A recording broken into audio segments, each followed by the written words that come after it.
Mesdames et messieurs, bonsoir et merci d'être avec nous dans cette nouvelle édition du lundi 13 mai 2024 que je vous invite à suivre jusqu'à son terme.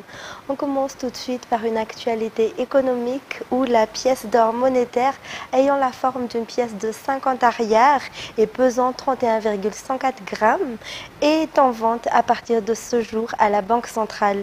Le président de la République, Andry Rajoelina, a lancé officiellement cette vente en début de soirée. Selon lui, il ne s'agit pas uniquement de marquer la célébration du 50e anniversaire de la BFM, mais également de stabiliser l'arrière. L'objectif d'ici la fin de l'année est de mettre en place une raffinerie d'or, selon toujours le numéro 1 Malagasy. Je dis qu'elle a un générine, un Zanjabi.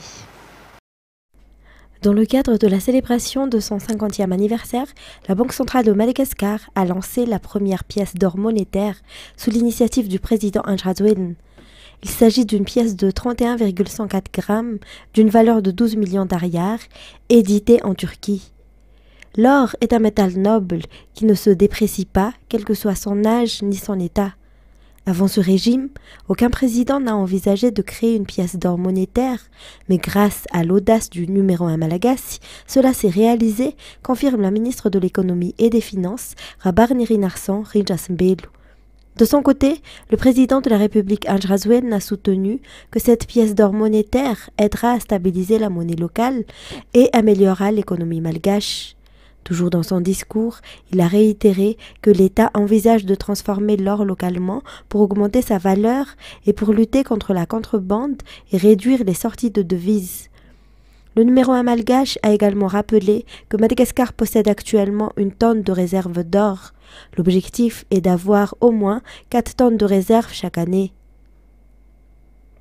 Cette pièce d'or, de la forme d'une pièce de 50 arrières, peut être achetée par tous, munie d'une CIN.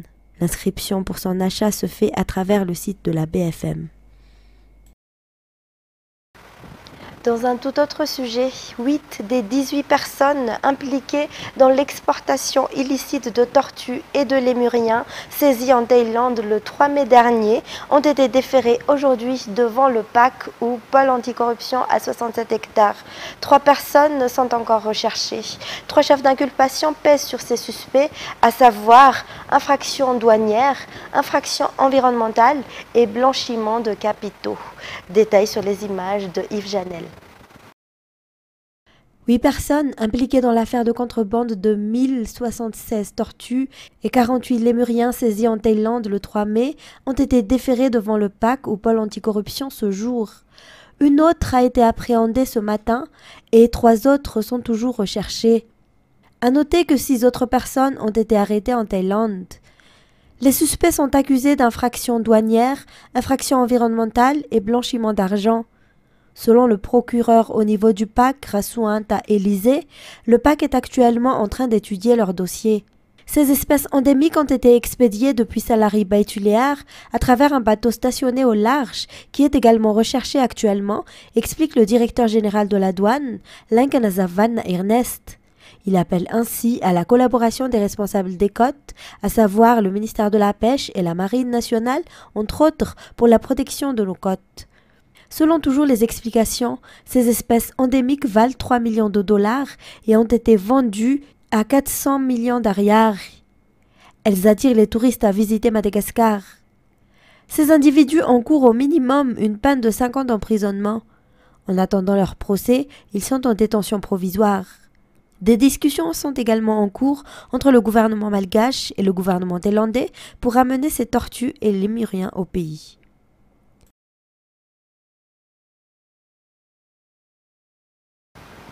En politique, certains candidats aux législatives prétendent être des candidats proches du pouvoir et ont reçu la bénédiction du président Andry Rajoelina. Le secrétaire national du parti TGV, Erasu Amarmak, a démenti ces allégations et a affirmé aujourd'hui que seuls les candidats présentés par la plateforme Irmar ont reçu la bénédiction du président Andry Rajoelina. Les autres candidats, qu'ils soient ex-gouverneurs ou anciens députés, sont des imposteurs selon le secrétaire national du TGV. Certains candidats aux législatives prétendent avoir reçu la bénédiction du président Andry Rajoelina, a déclaré aujourd'hui le secrétaire national du parti TGV. Ainsi, il a tenu à souligner que seuls les candidats de la plateforme Irmar ont reçu la bénédiction du président en tant que candidats portant la couleur orange. Les autres candidats qui se présentent en leur nom personnel, peu importe qui ils sont, quelle que soit leur position, n'ont pas été acceptés comme candidats soutenus par le pouvoir et n'ont en aucun cas reçu la bénédiction du président Andry Rajoelina.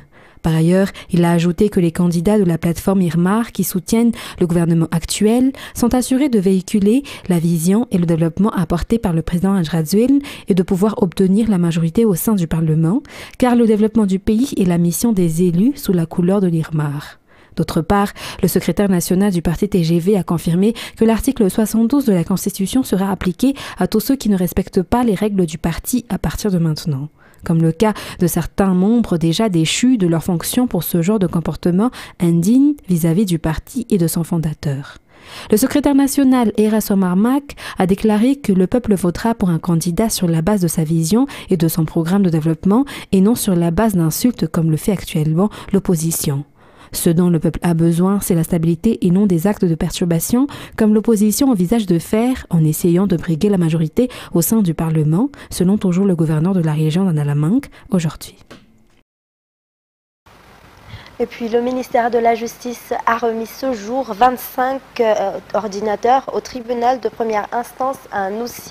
Cela fait partie des 100 matériels informatiques émanant des partenaires du ministère qui sera réparti dans toute l'île dans l'optique d'accélérer le traitement des dossiers en souffrance, explique la ministre de la Justice Ranjamanatenasu Linde Boulatine. En effet, selon toujours les explications, le manque de matériel est aussi une des causes de ce retard.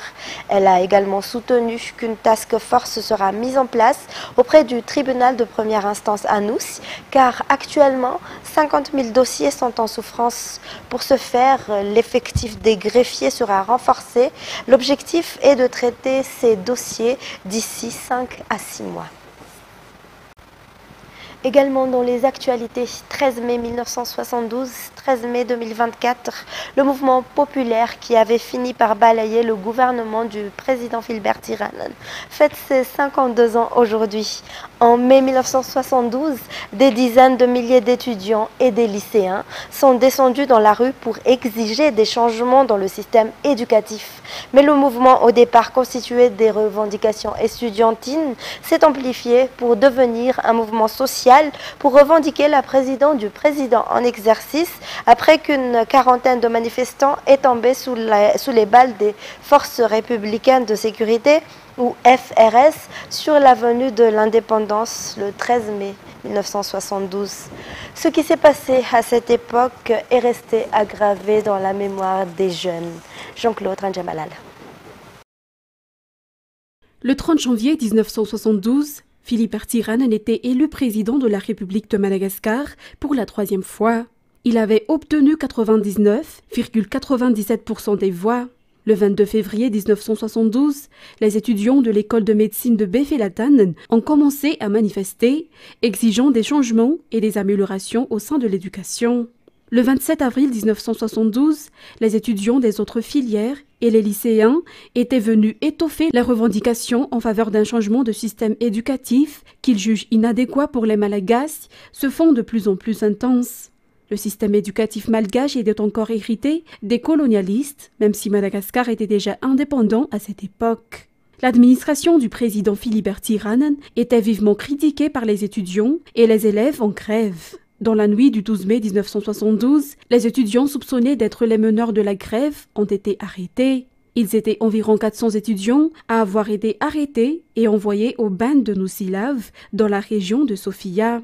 Le lendemain, c'est-à-dire le 13 mai, les éléments de la police au sein des forces républicaines de sécurité, ou FRS, ont tiré sur les manifestants qui réclamaient la libération de leur père exilé à Nousilav, tuant une quarantaine d'entre eux sur l'avenue de l'Indépendance. Par la suite, le mouvement s'est étendu dans d'autres chefs-lieux de province. Il avait eu ainsi 12 manifestants tués à Mahajang. Le mouvement estudiantine, qui était devenu désormais un mouvement populaire, a finalement abouti à la démission du président Philibert Tirhanen. Le 18 mai 1972, ce dernier a remis les pleins pouvoirs au général Ramanantsoa, qui était le chef d'état-major de l'armée. Après cela, la grève et les revendications ont pris fin et le général Ramanantsoa a promis de résoudre les problèmes des étudiants et d'organiser un référendum en septembre 1972. La concertation nationale prévue par le gouvernement Tsiranana pour cette année-là a été annulée. Une question que beaucoup se posent actuellement est la suivante. 52 ans plus tard, qu'a apporté la lutte de 1972 pour le pays? À chacun d'y répondre. Néanmoins, quels que soient les changements que nous souhaitons pour ce pays, sans changement de mentalité, Madagascar ne progressera jamais. Et un homme âgé de 26 ans a perdu la vie hier soir à Miadapon, Fuktani, dans Talamouich, commune d'Ambouibao, en Teiruk. Il a été tué par une balle tirée par l'épouse d'un ressortissant chinois, ami du défunt. Selon la famille du défunt, il a été appelé par cette dernière chez eux pour recevoir une subvention pour payer l'opération chirurgicale de l'hernie de leur fils. Fin de scène à Mireille, Yves Janel. Hier, à 14 h, cet homme qui a perdu la vie s'est rendu au domicile d'un Chinois marié à une Malagasy qui habite à Miadapon, Fuktani, en Talamouich, commune en Ambouibao, en Teiruk. Le défunt, le Chinois et sa femme, étaient voisins et amis depuis plus de 5 ans. Il y a été appelé par la femme du Chinois qui disait l'aider pour l'opération chirurgicale pour l'hernie de son fils. Mais les habitants du quartier ont déclaré avoir entendu un coup de feu après l'arrivée de ce dernier sur place. Selon les informations, l'homme de 26 ans est décédé avant d'arriver à l'hôpital. D'après le voisinage, le Chinois et sa femme ont perdu jeudi entre 800 000 arrières et 1 million d'arrières. Ils ont rassemblé tous les personnels et leurs connaissances chez eux pour y être enquêtés. Elle a menacé ces personnes avec une arme à feu pour qu'ils disent la vérité, et c'est à ce moment que le tir est parti accidentellement, selon toujours les explications. Néanmoins, le manque d'éclaircissement et de précision sur ce décès a causé la colère de la population. Cette dernière s'en est pris au bien du couple sino-malagasy et il a fallu l'intervention des forces de l'ordre. Des personnes ont été blessées après des jets de gaz lacrymogène par les gendarmes pour disperser la population.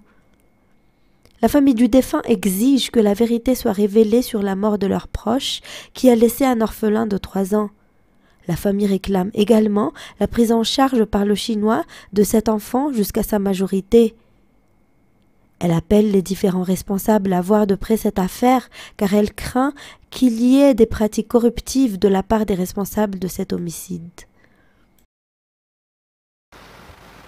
Côté sport, la revalorisation du taekwondo, tant à Madagascar que sur la scène internationale, est une priorité pour la Fédération malgache. La participation des combattants malgaches aux Jeux olympiques de 2028 figure donc parmi les grands défis à relever, en plus de la participation aux diverses compétitions nationales et africaines. La passation de pouvoir entre l'ancien et le nouveau président de cette fédération a été effectuée aujourd'hui au Petit Palais à Mamassen. Oubrassam Manan Anzara Zonarville pour plus de détails. Après l'élection du président de la Fédération malgache de taekwondo le 16 avril dernier, à laquelle ont participé 7 ligues, dont Analamang, Vaknakaraj, Matiachambougne, Boueng, Atsnanan, Betsbouk, Vatvav et Fitfnan, Frank Tinarakutmanan a été élu nouveau président de cette fédération pour les 4 prochaines années. Rehausser le niveau des combattants, puis mettre ceux de la capitale et ceux des provinces sur le même niveau sont indispensables pour le développement du taekwondo selon les informations. La participation de Madagascar aux Jeux olympiques de 2028 constitue également un grand défi lancé par la nouvelle administration de cette fédération. C'est la raison pour laquelle de nombreuses stratégies sont mises en place pour atteindre cet objectif. Ce nouveau président de la Fédération malgache de taekwondo, officiellement prise aujourd'hui la direction de la fédération dans le cadre du mandat olympique de 4 ans, de 2024 jusqu'au 2028. Et puis la finale de la Coupe du Monde du Slam s'est déroulée samedi 11 mai dernier à Paris. 6 participants issus de différents pays se sont affrontés. Parmi eux, Saintacha Anjiamanantsoa, dit Sainte, représentant de Madagascar, qui a fini à la 4e place au niveau mondial, tandis que Noferim, représentant de la Côte d'Ivoire, a remporté la coupe. Reportage. La Coupe du monde de Slam 2024 est un événement organisé par le Grand Poetry Slam, une association française qui promeut la poésie et les arts du langage. L'événement s'est déroulé du 7 au 11 mai et a réuni des acteurs du monde du slam et de la poésie. La performance de Sant lors du concours était originale, lui permettant de se démarquer des autres participants en émerveillant le public et les juges. Sa prestation a été captivante et mémorable, même s'il s'agissait de sa première participation à la Coupe du monde de slam. Dans ses textes, il a abordé des thèmes comme la justice sociale et les droits humains, l'identité à la culture malgache, ainsi que ses expériences personnelles. Il a obtenu 86 points après sa performance lors de la phase finale, où il a contribué à faire rayonner la culture malgache sur la scène internationale. Et passons à présent aux actualités internationales. L'armée ukrainienne a reconnu ce jour des succès tactiques de la Russie dans la région de Kharkiv, où Moscou a revendiqué la prise de localités supplémentaires près de la frontière. Son offensive lancée vendredi a entraîné l'évacuation de milliers de civils. France 24. Sur la route de Vovchansk, les voitures qui évacuent les civils croisent les tanks qui partent au front. Au total, 4000 personnes ont été évacuées de cette localité proche de Kharkiv. L'armée russe est désormais aux portes de la ville. À moins d'1 kilomètre d'ici, ils se battent avec des armes automatiques, à 500 mètres le long de la rivière Vovcha. Sur le terrain, la situation reste très compliquée pour les forces ukrainiennes. Kharkiv, la deuxième plus grande ville du pays, est désormais en ligne de mire de la Russie. Moscou a d'ailleurs revendiqué la prise de 4 nouvelles villes du nord-est du pays, des victoires qui se font au prix de nombreuses victimes. Les Russes mènent des assauts à la viande. Ils envoient des gens à la mort qui meurent et leurs places sont instantanément prises par d'autres, et d'autres, et d'autres encore. La Russie a subi d'importantes pertes de soldats depuis le 10 mai. Depuis vendredi, l'armée russe a lancé plusieurs offensives le long de la ligne de front, près d'Avdivka, Kupiansk ou encore de Kramatorsk. Des attaques que les Ukrainiens tentent de repousser en infligeant le plus de pertes possibles à l'ennemi. Des batailles défensives et des combats acharnés se poursuivent sur une grande partie de notre frontière. Certains villages sont passés d'une zone grise à une zone de combat et l'occupant tente de prendre pied dans certains d'entre eux, tandis que d'autres s'en servent simplement pour progresser. De leur côté, les forces ukrainiennes ont ciblé dans le week-end plusieurs villes russes, telles que Belgorod, Koursk ou encore Donetsk, faisant plusieurs victimes. Et après une première tentative avortée en mars 2023, le parti au pouvoir Rêve géorgien veut faire adopter un projet de loi imposant à toute organisation qui perçoit plus de 20% de ses financements de l'étranger de s'enregistrer en tant qu'organisation poursuivant les intérêts d'une puissance étrangère. Des dizaines de milliers de personnes ont manifesté hier dans les rues de la capitale, Tbilissi, pour demander le retrait de ce texte perçu comme liberticide et opposé aux valeurs européennes. France 24. Enveloppés de drapeaux européens et géorgiens, cette mère et son fils se joignent au cortège. Une marée humaine qui s'élance dans les rues de Tbilissi en signe de protestation contre la loi sur l'influence étrangère. Un texte soutenu par le parti au pouvoir Rêve géorgien. Il prévoit que toute ONG ou média financé à plus de 20% de l'étranger soit considéré comme une organisation poursuivant les intérêts d'une puissance étrangère. Mais ses détracteurs y voient une législation calquée sur le modèle russe pour réprimer les voix dissidentes. Le gouvernement devrait entendre le peuple libre de Géorgie. Nous appelons au retrait de ce projet de loi russe. Nous voulons entrer dans l'Union européenne avec notre nation qui est fière et digne. En première ligne, la jeunesse géorgienne, résolument pro-européenne. J'ai l'impression qu'il est de la responsabilité de notre génération d'assurer son avenir et celui des générations suivantes pour qu'elles soient en sécurité et qu'elles gardent leur liberté d'expression. La jeune génération se rassemble ici parce qu'elle est consciente que notre avenir, c'est l'Europe. Or, cette loi, présentée comme une mesure de transparence par le gouvernement, est perçue au contraire par les protestataires comme une entrave aux aspirations de la Géorgie à rejoindre l'Union européenne. En décembre dernier, les 27 ont accordé à Tbilissi le statut de candidat officiel, mais ont imposé quelques conditions pour une éventuelle adhésion. Celle de mener des réformes judiciaires et électorales, d'accroître la liberté de la presse et de limiter le pouvoir des oligarques.